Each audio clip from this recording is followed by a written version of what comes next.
Zvony nad krajinou.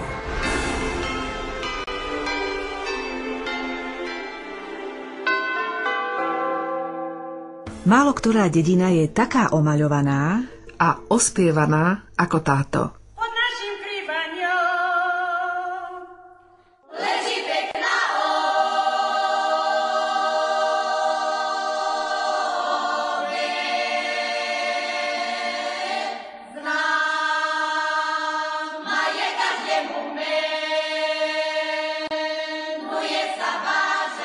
Važec, spev, krásne farebné kroje, tance, zvyky. Mnohé z toho všetkého je živé dodnes.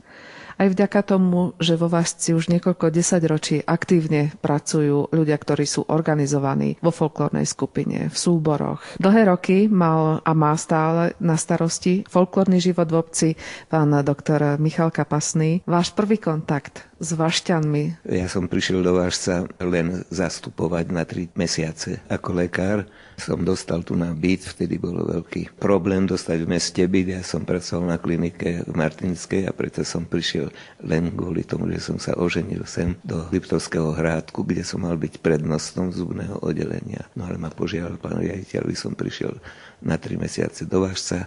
Na z tých 3 mesiacov je to 55 rokov. Existoval určitý pán riaditeľ Peter Švorc, známy národopisec, známy priateľ umenia s Martinom Benkom a podobnými sa veľmi dobre kamarátil. A on mi napísal, že by ma prosil ako bývalého lučničiara, že či by som nedal do poriadku važecký folklór s pánom učiteľom Jankom Svítkom a Dušanom Dobríkom, synovcom skladateľa Očenáša z Banskej Bystrice. Sme dali dohromady.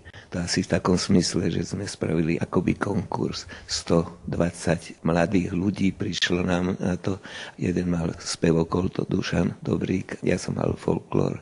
Svítek bol takým organizačným vedúcim. Keď už pomaly som mal odchádzať, som si popremýšľal, proste nejako nebanujem. Pesnička z Važca vás presvedčila, že tu chcem žiť, tu budem s týmito ľuďmi. Bola to vlastne táto pieseň, ktorá ma zaujala. Cez hudobnú základňu som vlastne začal tvoriť aj upravovať aj choreografické veci, aby som sa nedotýkal nejakej súborovej formy, ale viacej som sa venoval tej autentičnosti v takej forme, aby bola vždy zachovaná tá čistota važeckého folklóru. Pod našim kriváňom leží pekná obec, známa je každému, menuje sa Važec. Mne to nepríde ako text, ktorý by len tak kdesi vznikol ako neznámy. Je to pieseň, ktorá oznamuje, existuje Važec, ospevuje krásu prírody, ospevuje krásu. Je to vlastne pieseň z chorovodu O Milienci,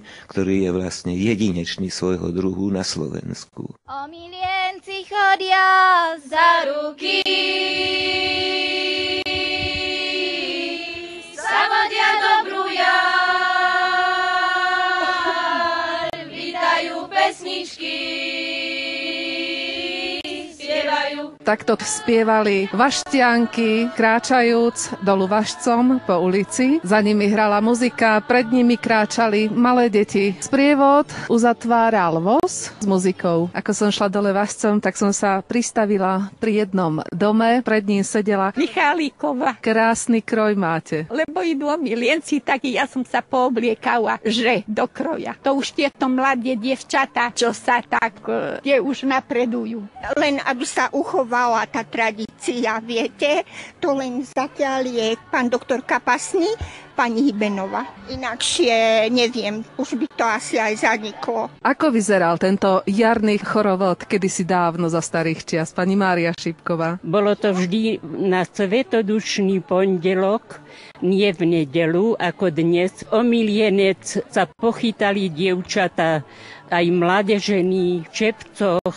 Nik ich neorganizoval. Dnes sa aj organizuje, ale sme radi, že aspoň sú tieto sviatky takto pri pripomenuté. Chorovo do Milienci už prišiel na námestie obce. Vo Važci sú nielen domáci folkloristi, dokonca folkloristi, muzikanti, speváci z Terchovej.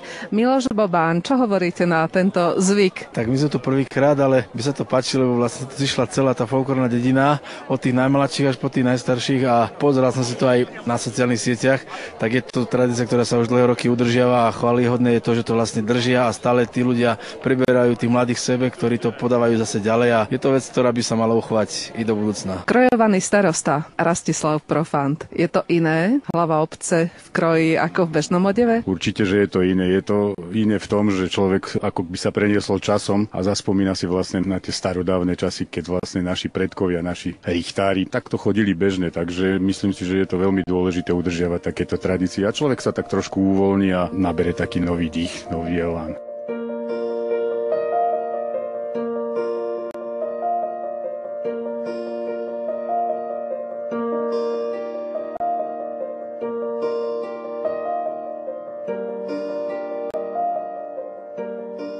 Poďme sa hádam nadýchnuť aj my.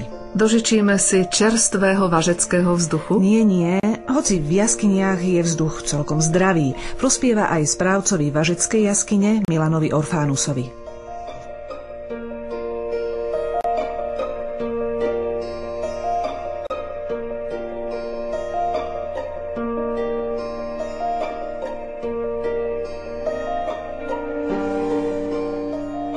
Vy ste ma hneď, ako sme prechádzali dverami, pán Orfánus, upozornili, nezľaknite sa, mali ste pravdu. Keď ste zapálili to svetlo, predsa len ma trošku trhlo, pretože návštevníkov jaskyne tu víta pán domáci, ktorý možno vyzerá trošku strašidelne. Vo vstupnej sieni našej jaskyne nachádza sa plastika jaskyného medveďa, ale zámerne sme ju dali spraviť takú, aby ten medveď nebol v nejakej hrôzostrašnej polohe. Stojí pekne na štyroch a pozerá sa teda na tých vchádzajúcich návštevníkov jaskyne. Je to socha jaskyného medveďa v životnej veľkosti. Je to dielo sochára pána Daniela Tatarku z Košíc. Predtým, než vlastne toto dielo bolo vyhotovené, predchádzali tomu ešte rôzne štúdia, že ako ten jaskyný medveď mohol vypadať, aby sme to návštevníkom čo najbližšie priblížili. Takže aj sám sochár musel si preštudovať kostru medveďa, nejaký ten moment pohybu zase u hnedých medveďov v zoologických záhradách. Samotná socha má vnútri dutinu, ale aj tak váži okolo 500 kg. Živé jaskyné medvede, tie najväčšie jedince, vážili okolo 800 až 1000 kg. Vy ste tú sochu tu ale neinštalovali samozrejme náhodou. Ten medveď sa v priestoroch Važeckej jaskyne kedysi dávno naozaj nachádzal? Važecká jaskyňa je významným európskym náleziskom kosti jaskyných medveďov. Postupme trošku ďalej od vchodu.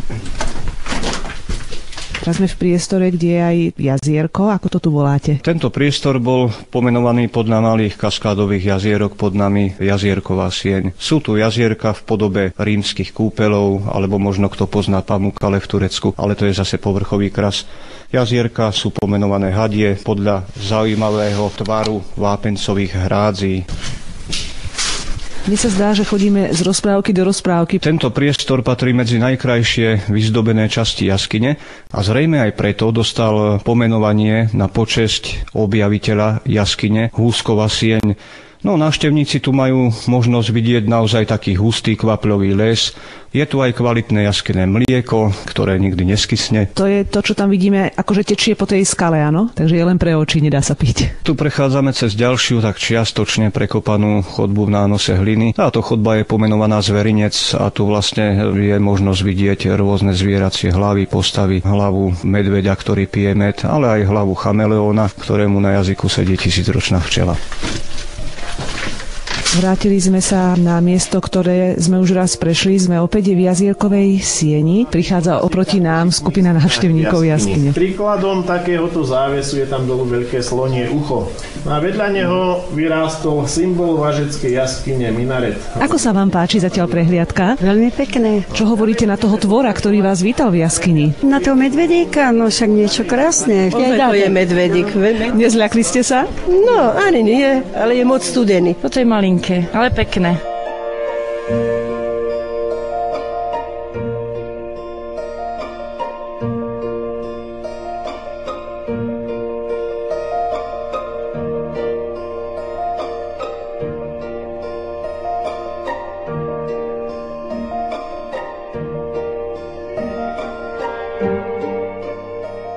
Zavítali sme vo Važci aj na obecný úrad, pretože treba sa rozprávať s tými, ktorí spravujú túto obec. So starostom Važca, pánom Rastislavom Profantom, stojím v otvorenom okne a pozeráme sa dole na Važec, ktorý má koľko obyvateľov? 2380. Počtom obyvateľov najväčšia na Hornom Liptove určite. Taká slávna obec, omaľovaná, ospievaná a teraz, keď sa tak pozerám na ňu, hľadám tú krásu starého dreveného Važca. Nie jej. Pri rekonštrukciách tých domčekov dochádzalo k tomu teda, že oni dožívali vlastne svojím spôsobom a zub času sa ukázal aj teda aj na nich. Takže niektoré sú v lokalite Vyšný koniec, sa to u nás volá, tam je zachovaných pár dreveníc.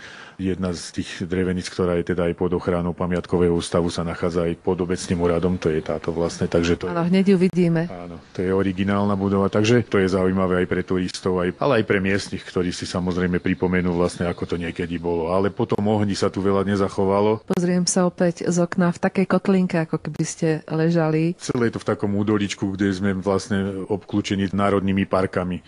Z jednej strany je to TANAP, z druhej strany NAPANT, takže sme v takom lone tej najkrajšej prírody na Slovensku, by som povedal. No a snažíme sa podľa toho aj teda správať k tej prírode tak šetrne, že chceme hosti pozývať na toto, na tú prírodu, ktorá je jedinečná. Aj ten pohľad je jedinečný z Važca, je nakrývan. Takže dlhé roky súperíme alebo zápasíme susedné obce a všetky, že či je ten Krývan, či sú tie Tatry. Oni sú nás všetkých samozrejme, hej, ako a už je to iné, ako to je katastrálne, ale tí ľudia, ktorí tu nás žili pod tým Krývaňom, tak si pripomínajú, že je ich. Poďme do súčasnosti. Čo sa v obci deje, čo budujete? Jeden z najväčších projektov, ktorý sme realizovali teraz za posledné 2 roky, vlastne v decembri bola kolaudácia čistieren odpadových vod a kanalizácia v obci k miestnej komunikácie, kde sme sa tiež spolu účastnili so svojimi peňažkami. Sme si povedali, keď už teda sa robí, nech sa robí, je to investícia na dlhé roky, takže konečne po dlhom čase môžeme povedať, že možno, že ako jedna z mála obcí máme vybudovanú sieť miestnych komunikácií na úrovni. Takže to je tiež také, myslím si, pozitívum aj pre obyvateľov, aj pre návštevníkov, ktorí sa často v minulosti sťažovali na nekvalitné tie cesty, ale hovorím, ťažko bolo aj rekonštruovať cesty, kým ešte nebola kanalizácia. Nemalo by to zmysel. Hej. Podarilo sa nám zhruba za 600 000 eur zrekonštruovať priestory školy, aj materskej školky, máme to v jednej budove, takže pekný teda úspech. Máme zrekonštruovanú takisto zhruba za 200 000 eur z európskych peňazí požiarnu zbrojnicu, kde sme to dovybavovali aj autom. Bolo nám pridelené auto od profesionálov, takže sme teraz, myslím si, na perfektnej úrovni pripravení. Máme rozpracované aj ďalšie projekty, samozrejme, cez miestnu akčnú skupinu v Liptovskom Hrádku, kde sme združené obce Horného Liptova. Multifunkčné ihrisko chceme v jeseni zrealizovať ešte, pretože šport si myslím tiež patrí do dediny a tie aktivity pre mladých musia sa budovať a musí sa pripravovať v závislosti na tom hesle, že nie za drogami, ale za športom. Bude treba budovať samozrejme otázka odpadového hospodárstva. Chystá sa nový zákon teda o odpadovom hospodárstve. Už vznikajú problémy so skladkovaním biologicky rozložiteľného odpadu, čo niekedy na dedine vôbec nebolo, pretože to stihli všetko vlastne tí gazdovia vychasnovať. Najkrajšie miesto vo Važci. Je krásny pohľad, keď má človek kde oprieť zrak. Pohľad na tie vysoké Tatry, to je asi také pohľadenie po duši.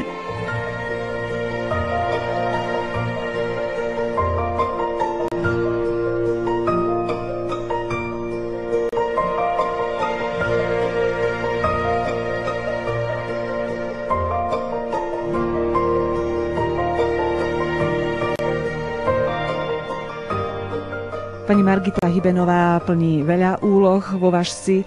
Okrem toho, že založila obecné múzeum, že je kronikárkou, tak je aj lektorkou Halovej galérie, ktorá patrí pod Liptovskú galériu Petra Michala Bohúňa. Vošli sme do výstavných priestorov a čo asi prvé človeka upúta, je veľký poster, veľký plagát, na ktorom je nafotených 30 obrazov Jána Hálu. Bohužiaľ, už ich môžeme vidieť len na tomto veľkom plagáte. No, pretože boli z galérie odsudzené 6. mája v noci roku 2005. Potom bola galéria 5 rokov zatvorená. A keď bolo 50. výročie úmrtia Jana Hálu, lebo zomrel tu vo Važci 17. mája 1959, tak sme poprosili pani riaditeľa ešte, aby nám niečo dal. No, niečo sme tu urobili, ale až od roku 2010 vlastne je tu stála výstava. Toho roku máme troška inú. Volá sa to Jan Hála rok na dedine. máme tu 4-ročné obdobia, máme tu ešte aj originály, ktoré predstavujú ľudí, ktorí ešte žijú. Napríklad máme tu tetu, ktorá sa ešte dobrému zdraviu teší v požehnanom veku 88 rokov. Ktorá to je dievčina? Teraz musím povedať, že dievčina, lebo on ju maľoval ako dievčinu. Boli to teta Schneiderka, my ich voláme, teta Hybenová teraz. A sú tu s takým považeckým fofajsom grule. Na poli, zrejme pri nejakých jesenných prácach, má v ruke košík so zemiakmi. Ako ten košík voláte? Fofajs. Takže s fofajsom v rukách, tam sú zemiaky a v pozadí krásny kriváň, zasnežené Tatry. No, Tatry boli dominantou každého Hálovho obrazu. Takmer každého, pretože zrejme boli Tatry tým lákadlom, ktorý ho tu privábil v roku 1923, keď išiel s pánom barónom Hildbrandtom popod Tatry na kontrolu jeho obory, kde si do Zlatej Itky pri Prešove.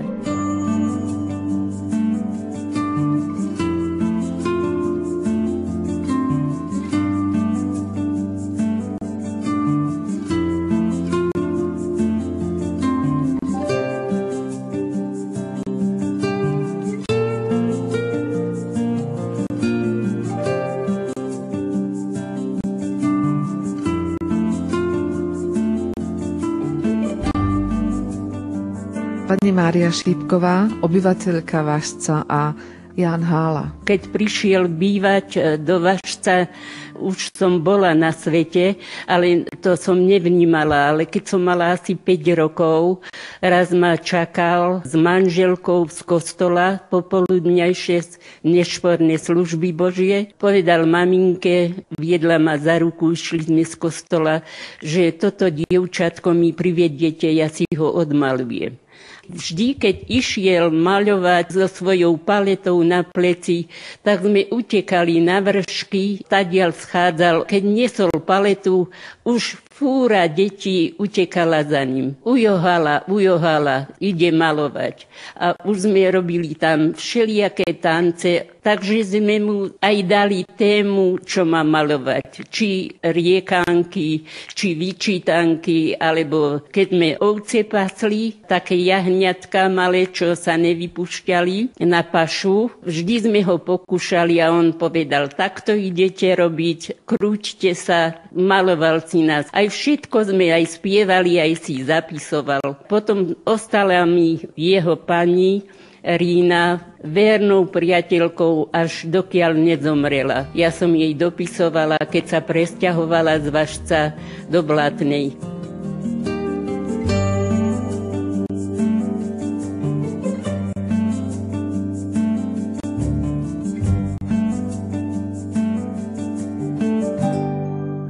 Hálová galéria vo Važci sa nachádza v dome, kde Hála kedysi žil, teraz je to samozrejme už prerobené, ale hneď vedľa je drevenička, prvé miesto, kde žil aj s rodinou, keď prišiel do Važca, a práve tam sa teraz presunieme. Vchádzame k Hálovcom. Ocitli sme sa asi priamo v kuchyni, nie?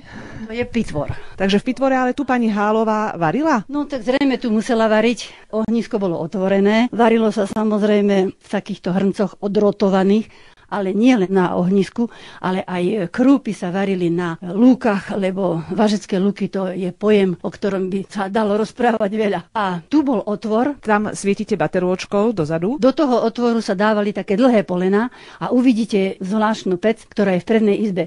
Do tej sa kurilo odtiaľto. Prešli sme do prednej izby a svietíte baterôčkou, lebo je tu samozrejme prítmie, okná maličké. Svítite na zvláštnu okrúhlu pec z kachlíc, do ktorej sa prikladalo z pitvora. Tú pec si nemusia poslucháči len predstavovať, môžu ju aj vidieť. No na halových leporelách, napríklad povedačky, tam ja neviem, v našej peci myši pištia, v našej peci psík spí. Ján Hála svoj prvý domov mal tu, v tejto drevenici, ale napriek tomu, že Važec je takou svojráznou dedinou, známou folklórom, tak veľa dreveníc tu nenájdeme. Za to môže práve veľký požiar v roku 1931. Táto drevenica zostala. Táto drevenica zostala, lebo túto časť obce nezasiahol požiar. Na 4 miestach požiar vznikol údajne na 4 krát, by sa dalo povedať. Dole v múzeu máme presne výpis z kroniky vtedajšieho učiteľa, ktorý tu pôsobil. Sme to tam všetko vyčítali v tej kronike, že koľkokrát sa vlastne vrácali aj tí hasiči. No údajne bol krásny letný deň, 17. júl 1931, ale veterný.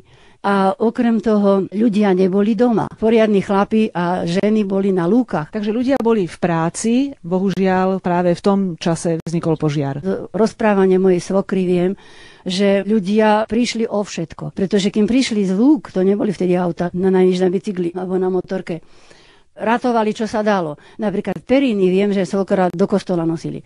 Ale vozy alebo truhlice, tie sa dávali do váhu, do vody.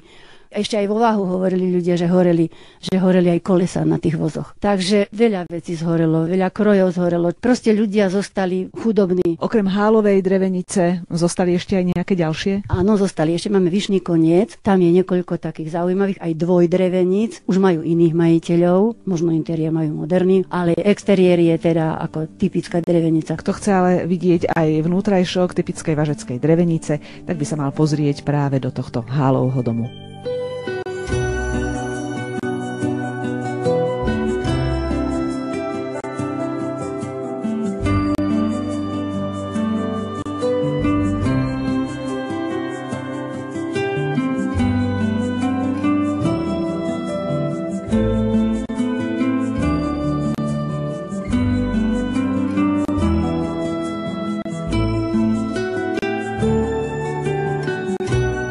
Do okolia Važca, do hôr veľmi rád chodieval pán Hála. Poďme sa tam teraz vybrať aj my spolu. Aké názvy sú okolo Važca? Prvé je Začierno, Mikvinky, potom je to Hencnava vyššie, Vrch Čierne, na Bielansko, Šibeničný vršek, tie ďalej sme mali nemecké, Zálom, Vrch Mlynice, Jastraby, Podkopy, hore, kde sme Vojnu volov natáčali, to bolo až na tureckých hore, pod samými vrchmi Tatier. Mikvinky a Turecká, tak za tým je buď povesť, alebo zaujímavá história. Mikvinky alebo Kotelnice, to bolo... Kotelnice mali názov asi od toho, že tam sa úžasné zemiaky rodili a ľudia to radi mali. My sme mali sami tam rolu a dosť veľkú. Vždy bola úroda hojná, lebo bola zem taká čierna, krásna, aj keď bola sem tam skala, ale veľmi dobre sa tam kopalo a radi sme chodili a bolo to blízko. A Mikvinky to je na druhej strane. Tam boli aj role, aj lúky. Keď bolo pojednávanie, pamätám sa na úrade, sme mali zastupiteľstvo, miestny národný výbor asi v roku 1945. Vtedy prišiel pán Baťa a chcel tam zobrať pre výstavbu. Ale gazdovia z Urbaru prišli, že si nebudú deliť toto a nechcú si dávať výstavbu chémiu tu po Tatry. Potom to ale ľutovali, že mohli sme dať vystaviť ten Svit, Baťu, mali by sme mesto teraz pod rukou. Vy si pamätáte aj na rôzne rozprávania, alebo príbehy, alebo povesti. Peknú, vyberte pre nás. Prišli jeden taký, ako, kto vie, kto to bol, svetec, ako pustovník. Žil sám a našiel si kameň z važeckej jaskyne mal. Určite chodil po hore, či na jednu stranu, lebo na druhú a doniesol si také ako závažie, kameň. Týmto liečil ľudí. Ľudia chodili k nemu. Náš ocko to ešte vtedy spomínal, že ten pustovník mal tým kameňom veľmi veľa liečil ľudí, a najmä chlapov, ktorí verili, že keď mu to závažie naťahne, na takej nitke mal zavesený, to závažie prikladal, ale len na tej nitke musel dýchať zhlboka. S týmto važcom to všetko vylieči. Potom bol veľký boj o ten kameň, chceli mu ukradnúť, potom už nakoniec vo veľkom súťažení s jedným povedal, tu máš svoj važec.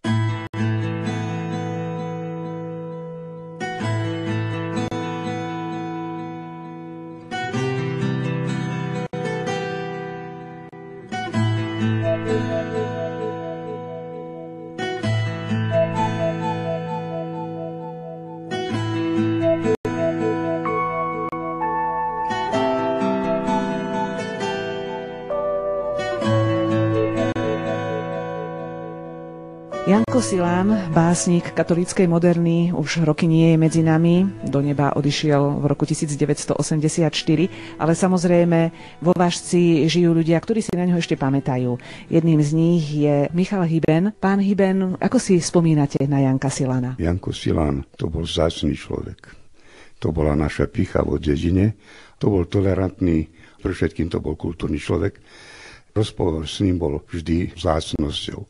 Ja som ho navštívil pre všetkým preto, lebo som robil monografiu o Vážci a pre všetkým sme zisťovali tie najstaršie dejiny, ktoré sú spojené s cirkvou. A tam sme naviazali na to, že naše dejiny sú spojené s Nitrou a rozširovaním veľkomoravskej tradície a jednou z misií bolo tu a on sa cítil, že vo Vážci je na tejto misii. Janko Silán bol katolíckym farárom vo Vážci a ako sme spomínali, bol básnikom.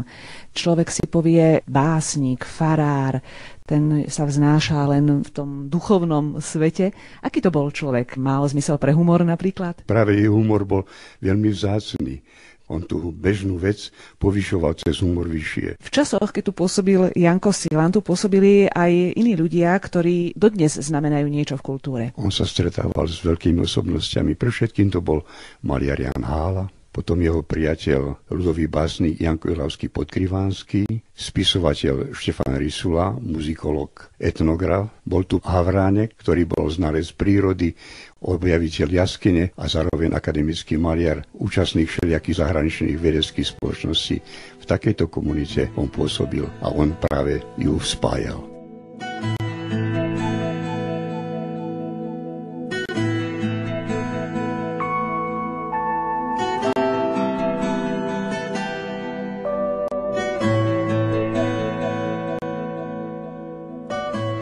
Marek Uličný, rímskokatolícky farár, riaditeľ komisie pre mládež. Začíname ale nie o aktivitách a o mladých ľuďoch, ale práve naopak o histórii, o tom, čo patrí aj k tejto fare a čo patrí k Vážcu. Vitajte na rímskokatolíckom farskom úrade vo Vážci. Prvým farárom vážeckým bol Janko Silán. V roku 1949 stal sa farárom a bol tu až do svojej smrti. Tá najväčšia tvorba jeho diela vlastne vznikala tu, pod Kriváňom, práve na tejto vážeckej fare.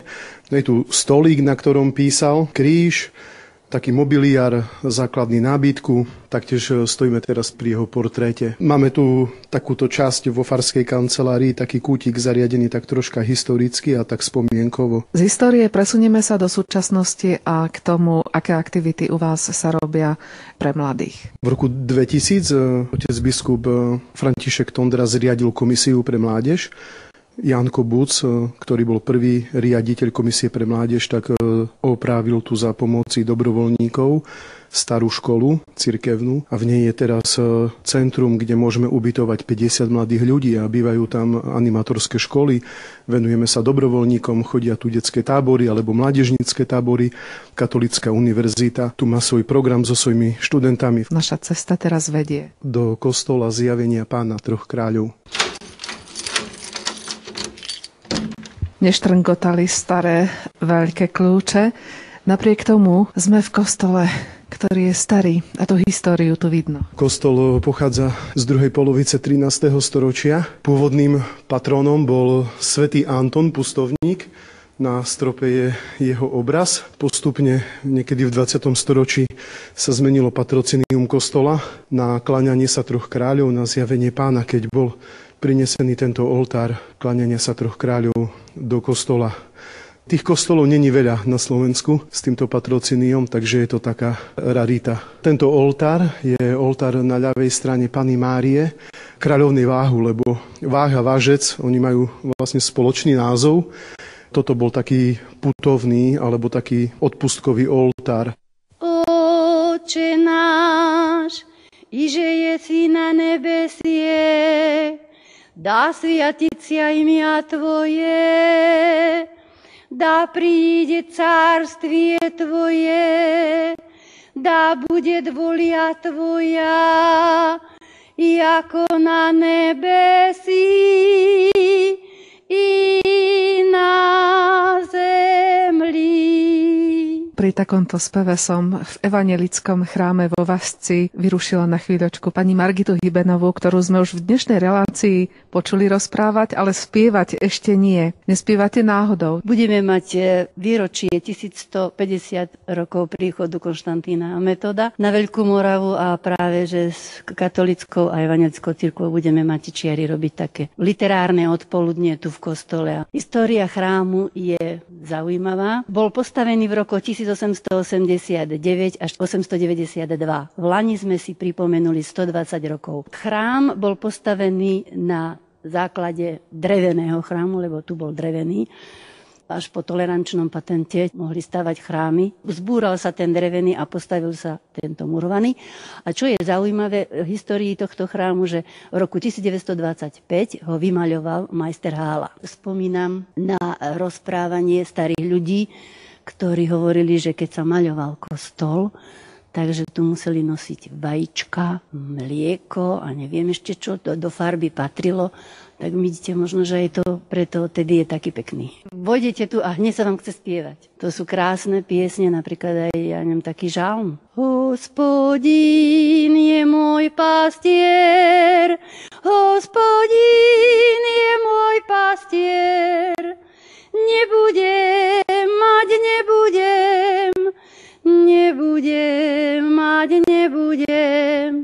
nedostatku. Teraz si len predstavujem, ako to tu musí doslova hučať, keď je tento chrám plný. No zmestí sa veľa. Okolo 3000 ľudí isto sa tu zmestí. Evanjelický, teda cirkevný zbor momentálne počíta 1400 evanjelických duší, ako sa hovorí. My máme ešte 4 oltárne obrazy, ktoré sa menia počas cirkevného roka. A toto, čo vidíme, je vstúpenie od akademického maliara doktora Ondreja Bartku. 3 obrazy ďalšie maľoval Hála. 2 maľoval starý Hála, Jan, a 1 maľoval mladý Hála, Jan Mikuláš Hála, ktorý je jeho syn a je reštaurátor. Keď sa skončí jedna časť cirkevného roka, obraz ide dole a... Tak sa tam pripne. Tento bude dlho, tento bude až do Vianoc, do adventu, potom bude Vianoce, taký Betlehem, vo vážeckom kroji, by ste videli. Musíme prísť sa pozrieť na ten, musí byť nádherný. Potom je ukrižovanie a zmrtvých stanie. Takže 4 obrazy sú.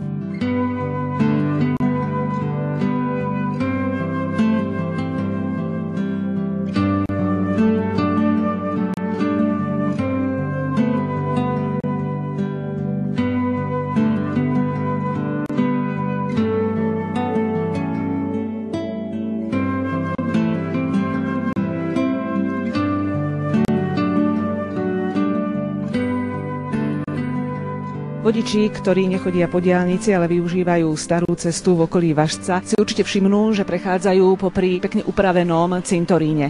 Je to cintorín, ktorý pripomína nemecké obete druhej svetovej vojny. Práve na tomto cintoríne sa stretávam s podpredsedom spoločnosti starostlivosti o nemecké vojnové hroby na Slovensku Jánom Tomkom. Kedy tento cintorín nedaleko Važca vznikol? V 90. rokoch minulého storočia sme vyberali ako miesto pre dôstojné pochovanie nemeckých vojakov z regiónu ako Stredného Slovenska. Vybrali sme tento ako cintorín, ktorý bol zasvetený v roku 1998.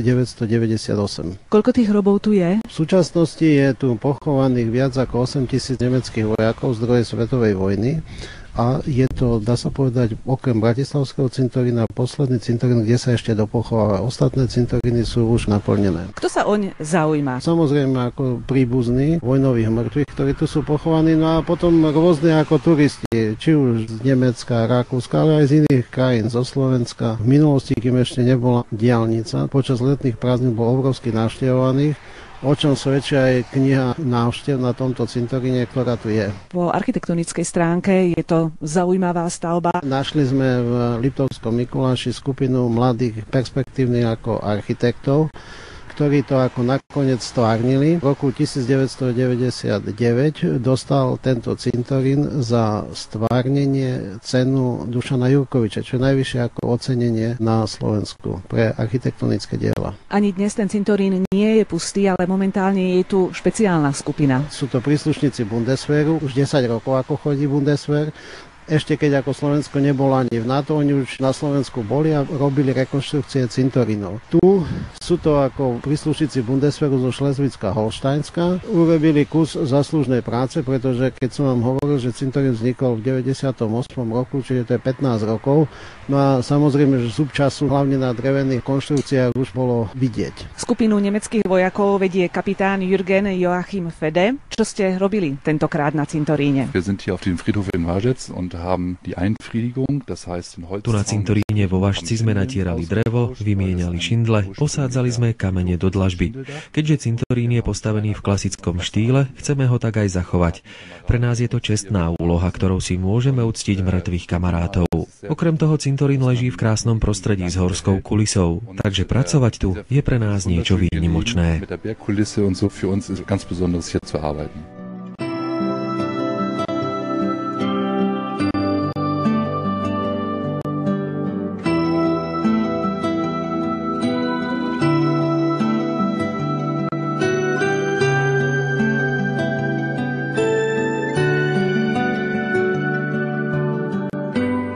Keď som prišla do kancelárie terénnych sociálnych pracovníčok vo Vážci, práve tam bol jeden pán, ktorý potreboval pomoc a venovala sa mu asistentka terénnej sociálnej pracovníčky Daniela Šeďová. Terénnou sociálnou pracovníčkou je Martina Šeďová.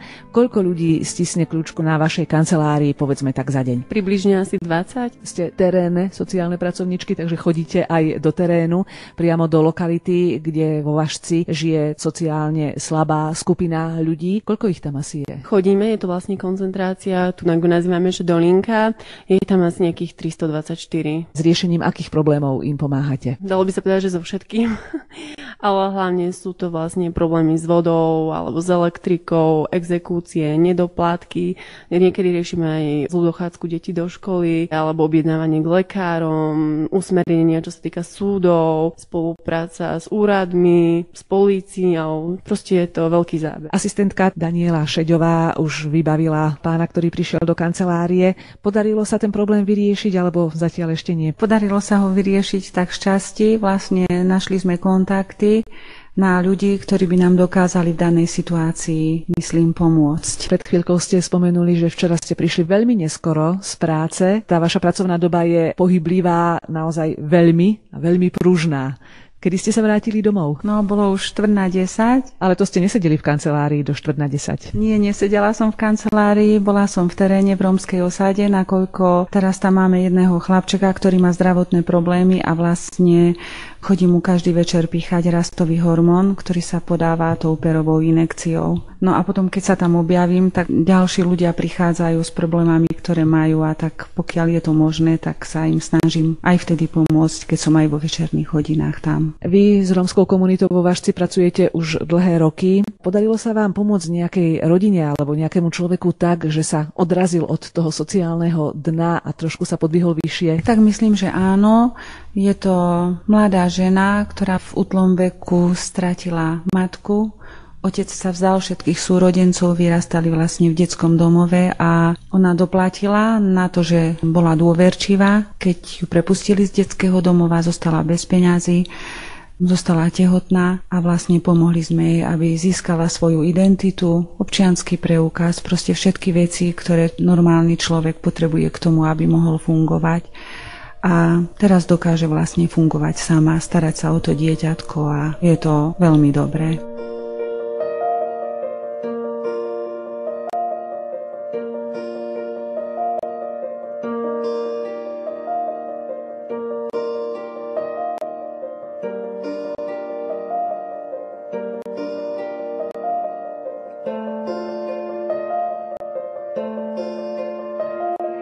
Vážec má vyše 2300 obyvateľov a každý z týchto obyvateľov, pokiaľ vie čítať, pokiaľ to nie sú ešte maličké deti, si môže prečítať Vážecké noviny. Jedny máme pred sebou teraz aj my.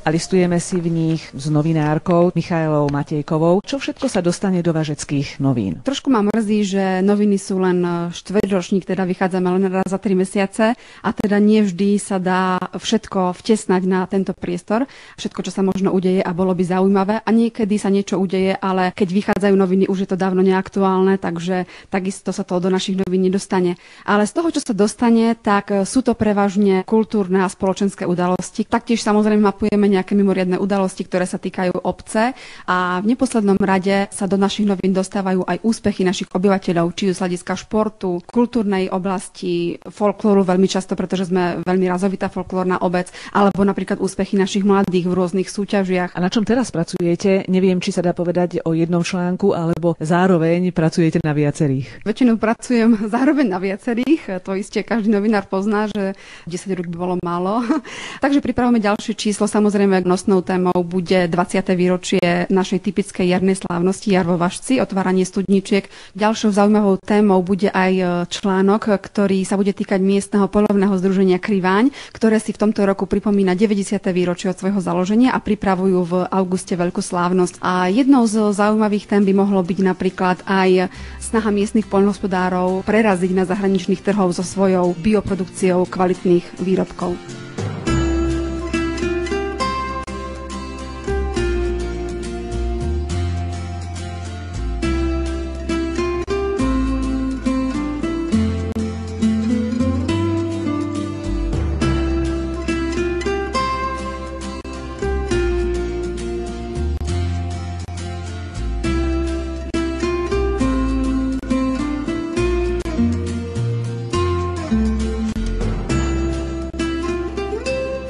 Sme v obecnom múzeu, sme tu spolu so zakladateľkou tohto múzea Margitou Hybenovou.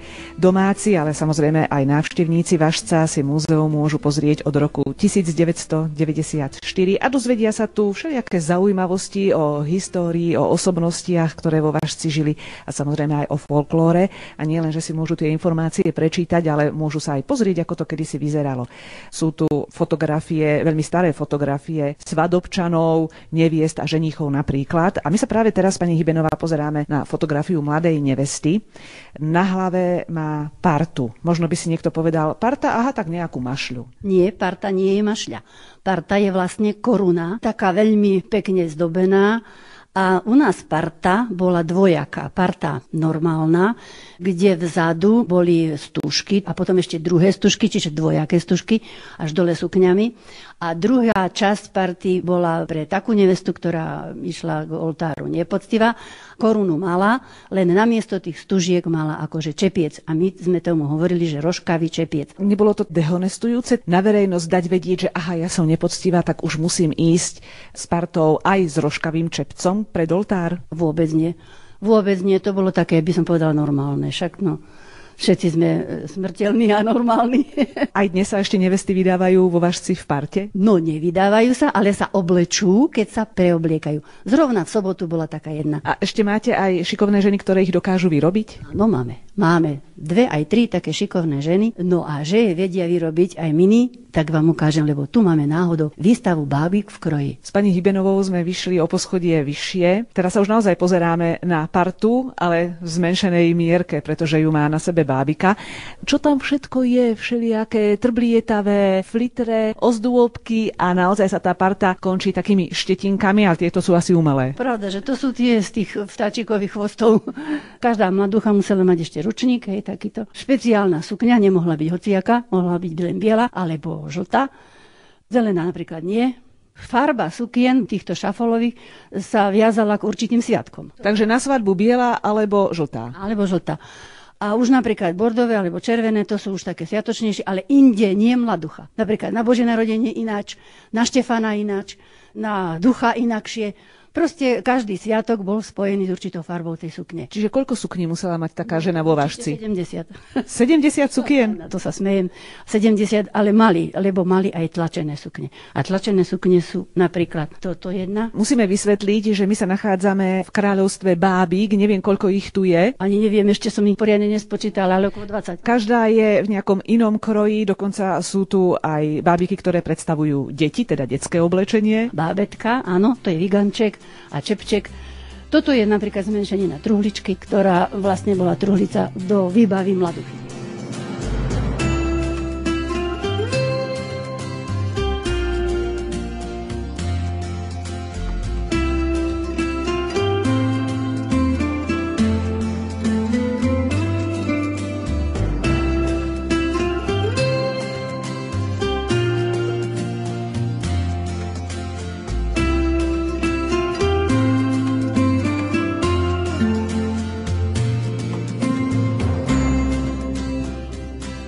Pani Matejková, teraz z iného súdka. Vaša stará mama robí vážecké svadobné party. Ako sa taká parta vlastne vyrába? Predpokladám, že vy ako dievčatko ste sa pozerali starkej pod ruky. Nielen, že som sa pozerala, ale keďže ja som od prírody zvedavá, tak som samozrejme musela byť všade a ja som sa snažila jej aj pomáhať skutočne fyzicky. Vlastne základom je vytvorenie akejsi kostry z veľmi pevných a hrubých drôtov, čiže zo začiatku to naozaj nevyzerá ako krásna ozdoba nevesty. Skôr ako nejaká maska pre strašidlo? Terminátora rovno.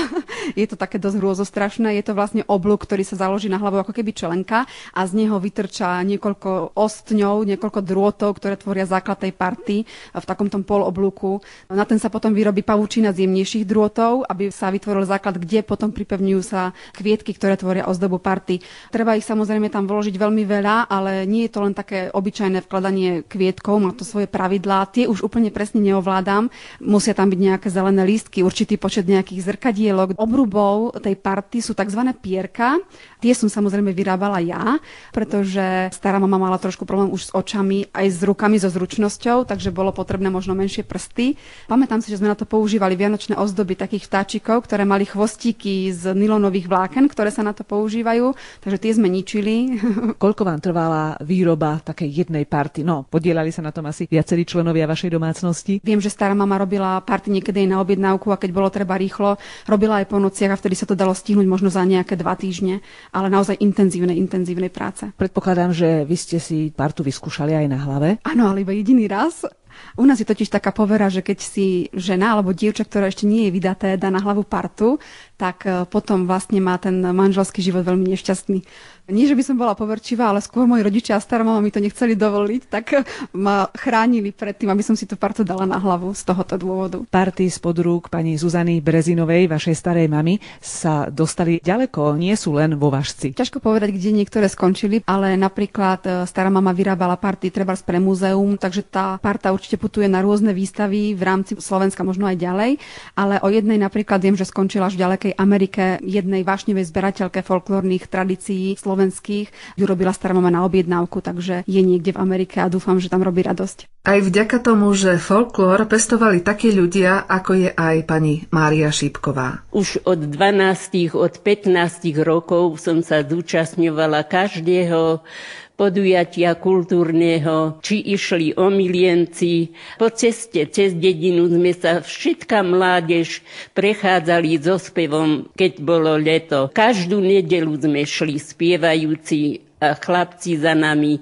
Taký krásny život. Tam sme sa naučili aj krásne spievať. Vycibrili sme si hlasy. Potom už bolo hotové nás. Vtedy Janko Ilavský Podkrivánsky bol vedúci krojovanej skupiny. Tak ma oslovil a začala som chodiť do skupiny dospelej. Veľmi sa mi to páčilo a po rokoch pracovala som v úrade. Pán profesor Plicka prišiel a opýtal sa, že kde je Jan Ilavský Podkrivánsky, tak som ho bola zaviesť. Zase som mala s profesorom Plickom priateľstvo potom, keď som prevzala od Janka Ilavského Podkrivánskeho súbor, keď už bol chorý a nechcel chodiť s nami, keď bolo ďaleko, či sme šli do Prahy alebo do Bratislavy. Povedal, ja už nejdem, Marka, musíš to ti vzať a ti to veď. Vedieš to dobre, len si daj pozor pri všetkom, aby ste to práve naše važecké prezentovali.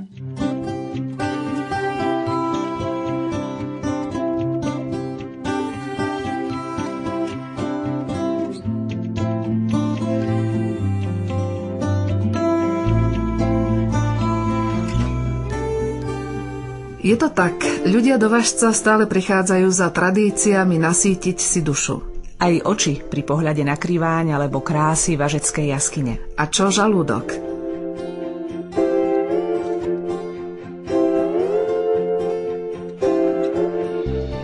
A vás sme vytiahli, no doslova z kuchyne. Práve som pripravoval jedlo pre hostí, vydávali sme denné menu, plus boli objednávky, čo sa týka cestovín, šalátov. Rozprávame sa s podnikateľom v oblasti cestovného ruchu, s Petrom Čupkom. Prečo ste sa rozhodli podnikať vo svojej rodnej obci? Už ste podnikali aj niekde inde tiež v tejto branži a vrátili ste sa do Važca. V prvom rade ma inšpirovalo to, že dedina Važec je celkom veľká dedina, a bohužiaľ nemalo tu na žiadne reštauračné zariadenie. Na základe toho som sa rozhodol, že vrátim sa do rodnej dediny. Začali ste len vo februári, tak ste ešte vlastne neabsolvovali letnú sezónu. Chcete sa vôbec zamerať teda na turistov? Sezóna ukáže, áno, neboli sme ešte tu v sezóne, ale človek chodí s otvorenými očami, tak sleduje tých turistov, ktorí navštevujú obec Važec, a stretával som sa s ľuďmi, ktorí naozaj hovorili, že do Važca treba niečo takéto priniesť,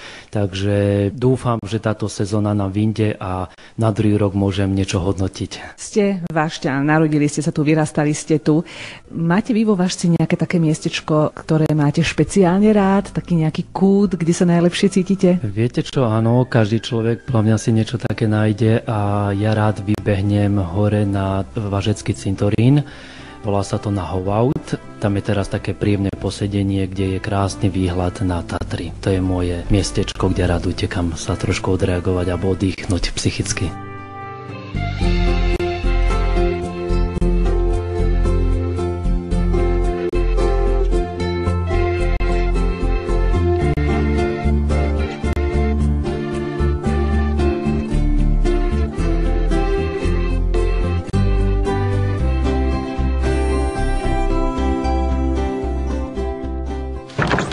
Zatváram dvere za sebou, von prší a veľmi rada som sa schovala pod bránu do sucha a neviem, či stadiaľ to tak skoro odídem, pretože je tu čo pozerať. Som v súkromnom múzeu Jana Kováča vo Važci, vo vstupe za bránou, nádherný pohľad a potešili by sa všetci tí, ktorí majú radi starú keramiku, polica plná tanierov a starodávnych hrnčekov. Pán Kováč, ako to celé vzniklo? Tento objekt bol postavený v polovici 18.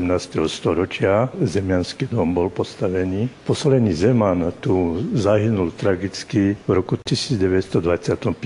Odtedy tu nebolo vo Važci už Zemanov. Potom môj prastarý otec sa vrátil z Ameriky po prvej svetovej vojne. Tento objekt potom to odkúpil. Ja som už 4. pokolenie, čo vlastním ako tento objekt. To už ani nebola iná cesta, ako spraviť z neho múzeum po takejto histórii. Áno, to už nebola ani tá cesta. Od mladá som bol trošku zaujatý do ľudového umenia. Som povedal, že si pozbieram niečo. Som si poukladal, čo bolo kacké naradie, rolnické naradie, čo my sme mali ako tu doma všetko. Ostatné veci od tých remeselníkov ako kovacké naradie, stolárske naradie, kožušnické naradie, čo tu boli remeselníci, obuvnické naradie. Už potom som išiel za tými ľuďmi, čo to mali ako tieto taniere a tieto hrnčeky, čo sú tu. To som posáňal z tých starých dreveníc, čo to nesoreli vo Važci. Stále sme len pár metrov za vstupnou bránou do múzea, ale poďme ďalej. Kde ma zavediete ako do takého najkrajšieho kúta vášho múzea, lebo asi nestihneme prejsť ho celé. Tak môžeme ísť navštíviť Važeckú izbu. Kráčame hore po schodoch. To je tá Važecká izba. Važecké postele, kolísky, čo boli pre deti. A to, keď som mladá žena vydávala, dostala túto výbavu, periny, hlavnice, truhlicu na šaty. No a keď išli na sobáš, to boli takto oblečení. Partu mala, kroj, čo si vyšila sama, mladému košelu, sukeniaky, to sa volali opašník a klobúk. Dve veľké postavy oblečené v kroji, na boku na stene zbierka važeckých krojov, lavica v rohu, stôl a nad ňou opäť ďalšia veľká zbierka maľovaných tanierov, krásnych porcelánových hrnčekov. A to je len jedna izba, v ktorej sme. Tu máme tkačské naradie, v druhej miestnosti a potom je tam salašnické bačovské naradie. Toto som posáňal od starých bačov ako vidíte, na výrobu syra, žničice, kotol medený, čerpaky, gelety, čo ovce dojili do toho. Taký malý salaš vo vašom múzeu. Áno, je to taký malý salaš. A otočíme sa teraz na druhú stranu tejto veľkej izby. Malú hádanku teraz ponúknem našim poslucháčom. Skúste uhádnuť, k čomu patrí tento zvuk. Kto neuhádol, pomôže pán Kováč. To sú krosná. Tu je ďalší.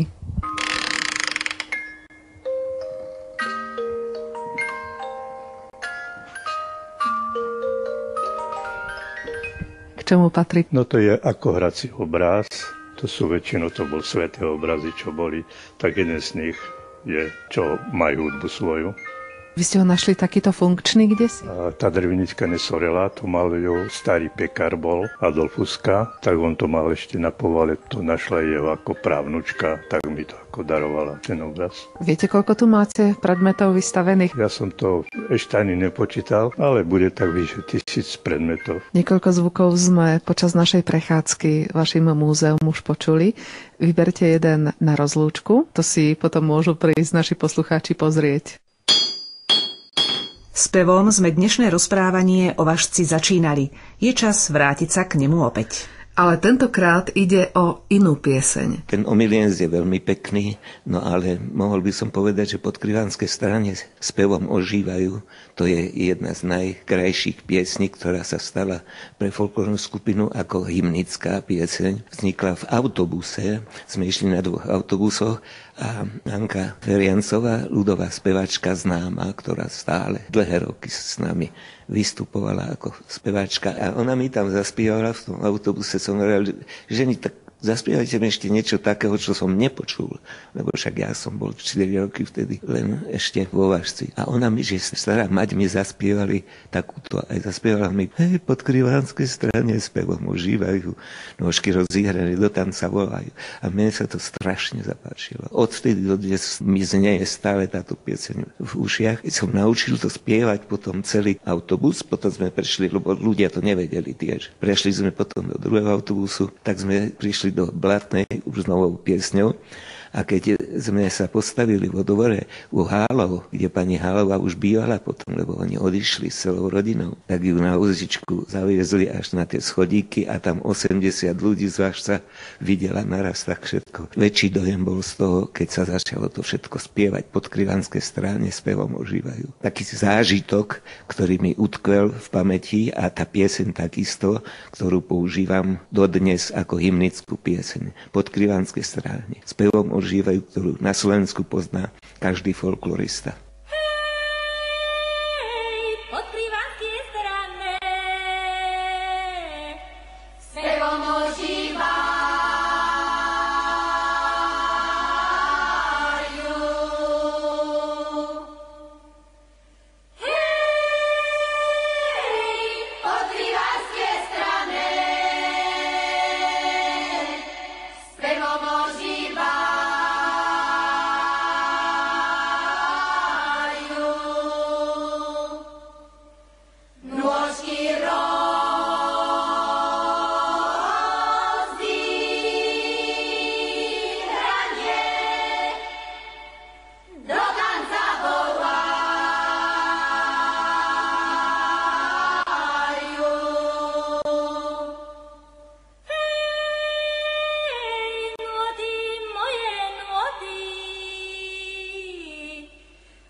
V podkrivánskej obci Važec ste boli so Silviou Hofmanovou a Marcelou Čížovou. Technická spolupráca Iveta Janáková, hudbu vybral Ľubo Šamo. vyrobilo štúdio rozhlasu a televízie Slovenska v Banskej Bystrici v júni 2013.